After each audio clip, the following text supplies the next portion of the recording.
శివ శంకర హర హర శంకర జయ జయ శంకర దిగిరారా ప్రియ తాండవ శంకర ప్రకట శుభంకర ప్రళయ భయంకర దిగిరారా. ఓం నమ శివాయ. భక్త ఎలగడ దుంపల బొబ్బట్లు.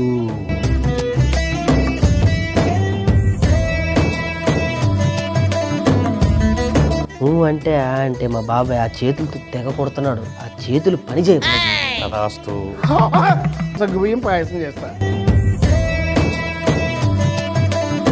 సుబ్బలక్ష్మణ్ ఆ మరదలు ఒకటి ఉంది, దాన్ని జస్ట్ సైడ్ ట్రాక్ పట్టించేసామంటే తదాస్తు. అమ్మయ్యా దానికి ఈ రోజు పెళ్ళంట. ఓరి నాయనో. బాబాయ్ హోటల్ సోమవారం నుండి శుక్రవారం వరకు ఉదయం 11:30 తిరిగి రాత్రి 8 గంటలకు చూస్తూ ఉండండి మీ ఈటీవీ అభిరుచి ఛానల్లో.